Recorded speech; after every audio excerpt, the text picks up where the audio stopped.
поисках слова, которое могло бы передать всю человеческую боль, реакцию на уход из жизни великого поэта России Евгения Евтушенко, я буквально интуитивно, сердцем нащупала слово «предчувствие». Да, предчувствие охватило меня на последней встрече с Евгением Александровичем Евтушенко в зале Сахатеатра. Зал не вместил всех желающих. Люди, как в далекие 60-е, стояли на площади перед театром и не расходились до конца встречи, как в Политехническом. И выходил на сцену Евгений Евтушенко и читал свои стихи. Еще звучали живые слова, еще звучали энергичные строки с обещаниями последующих встреч, с обещаниями долгой дружбы. И зал аплодировал ему, улыбался, и он смотрел мудрыми светлыми глазами. Но неожиданно в свете софитов я увидела его взгляд, устремленный куда-то выше наших голов. Мне показалось куда-то вдаль. Я поймала тревожный взмах его худой руки, ладони, известной мне с юности, и предчувствие сжало мое сердце. Неужели это все? Неужели все скоро закончится? И, возможно, поэт больше не вернет нас к великой атмосфере высоких шестидесятников. Когда на сцену выходила хемингуэевской брендовом свитере Белочка Ахмадуллина и читала срывающимся от волнения голосом стихи, на которые мы не решались, строки, которые мы читали только тайно, мой маленький, мой миленький, ладонью закрывая мне глаза, и на сцене вторил ей белобрысый худенький паренек из сибирской глубинки со станции с романтическим названием «Зима», Женя Евтушенко, всем своим телом, напрягаясь от волнения, он читал строки. В пальтоне зимнем, в кепке рыжей выходит парень из ворот, сосульку, пахнувшей крышей, он в зубы зябкие берет. Огромная толпа ликовала, и каждый, фабричная девчонка, парень-лимитчик, доярка из Улуса, северный охотник могли ему сказать: «Это я». Пусть я в совковом пальто, пусть я в синтетической смешной рыжей кепке, но моя романтическая душа готова, сосульку, пахнувшую крышей, я в зубы зябкие беру. Эти строки переписывались, эти строки перепечатывались на машинке, эти строки записывались, заучивались, читались везде, демократично, в лестничных пролетах, в подъездах, в сквериках, везде. Евгений Евтушенко писал обо всем. Ему было подвластно все. Дерзкий, молодой.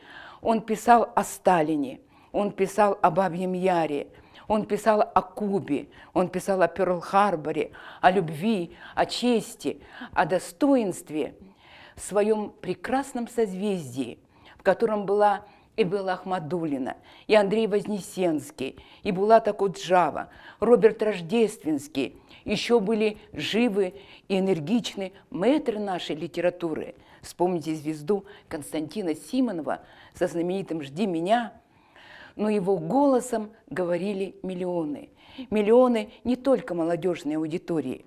Миллионы людей, которые почувствовали воздух свободы, воздух оттепели. Они говорили о том, о чем раньше было нельзя говорить, из идеологической схемы, из ханжеских отношений. Поэтому так близок к нам его самый ранний образ-метафора – поезд. Поезд, который стал домом, в котором расставили комоды, поставили фикус, а на комодах поставили винтажные 7 индийских слонов. Но поезд не хотел быть домом.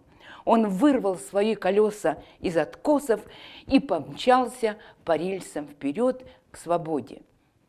Манифест поэта, заключенный в его стихотворении, почти как у Маяковского: «Граждане, послушайте меня». И граждане слушали его, отложив свои известные московские авоськи, якутские сетки, через ячейки которых проглядывал нехитрые наши советские продукты. Кефир, банка баклажанной икры, папиросы Беломор-канал. Якутским поклонникам Евгения Евтушенко повезло больше всех, потому что с ним нас связывает долгая дружба. Поэт был в Якутии 5 раз. Он создает свою поэтическую модель мира с узнаваемыми запоминающимися образами, особой лирической интонацией, с особой лексикой и с особым отношением к Якутии.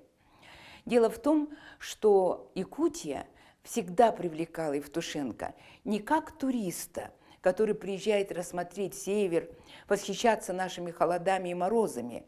Это тоже было.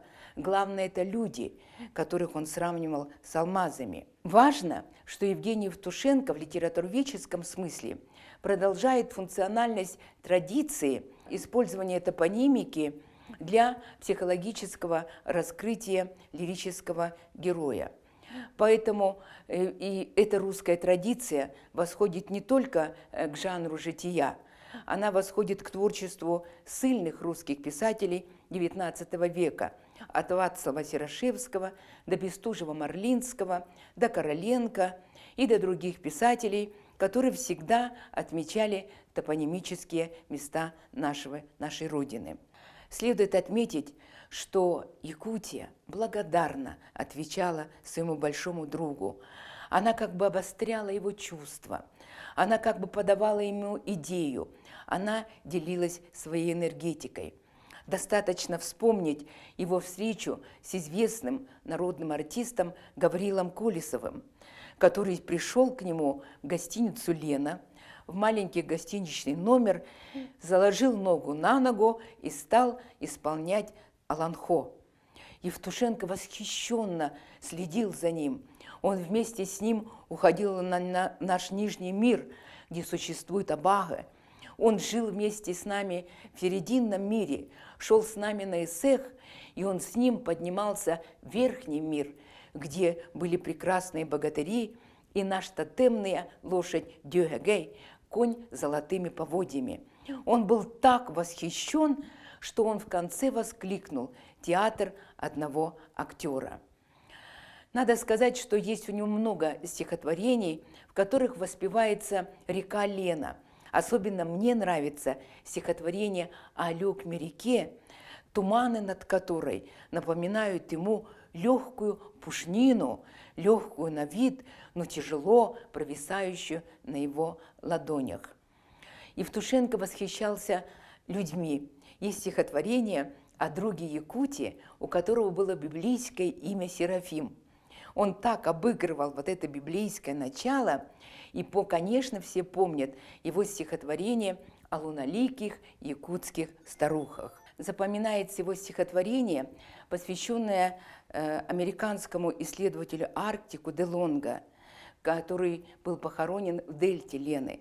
Стихотворение называется «Американская гора». Огромное восхищение, вот умеет поэт подать, вызвал у него город Алдан. Тогда провинциальный, деревянный, шахтеры и рабочие слушали его стихи и преподнесли ему букет северных цветов. Евтушенко писал о том, что этот город впечатлил его не меньше, чем Нью-Йорк, Рим, Париж, а эти полевые цветы, северные и скромные, они, конечно, были ему дороже европейских букетов. Но не стоит забывать, что Евгений Евтушенко всегда был лидером, кумиром молодежной аудитории, потому что он, вот созвездие звездных мальчиков и звездных девочек, они в основном демократизировали, они обратились к демократической читательской аудитории. Поэтому у него очень много стихотворений о любви, и мне кажется, в данном случае он продолжает традицию Пушкина.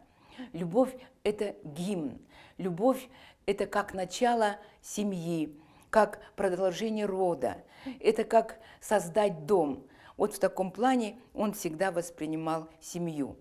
И интересный есть эпизод из его жизни, его же любовь к переводчице, музе, англичанке Батлер, она как-то усилилась на нашей земле.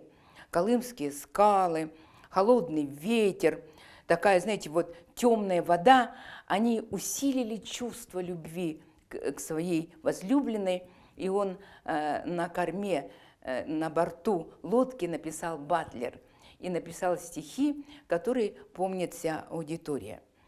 Евтушенко был против лжи, он был против ханжества, он был против унижения народа. Я не буду повторять строки о тех, которых он презирал, которые могли бросить инородцу презрительный чучмек. Он был настоящий интернационалист, он был настоящий гражданин. Ядром его поэтической модели мира всегда было внимание к человеку. Он считал, что поэт в России больше, чем поэт. Сегодня известно, что Евгений Евтушенко по завещанию похоронен в России. Похоронен в Переделкино рядом с его кумиром, поэтом Борисом Пастернаком. Позвольте мне прочитать строки Бориса Пастернака о русском Гамлете. Гул затих. Я вышел на подмостки, прислонясь к дверному косяку, я ловлю в далеком отголоске, что случится на моем веку. На меня направлен сумрак ночи, тысячи биноклей на оси. Если можешь, Аве, Отче, чашу эту мимо пронеси. Но книга жизни подошла к странице. Действительно, закрылась последняя страница земной жизни поэта.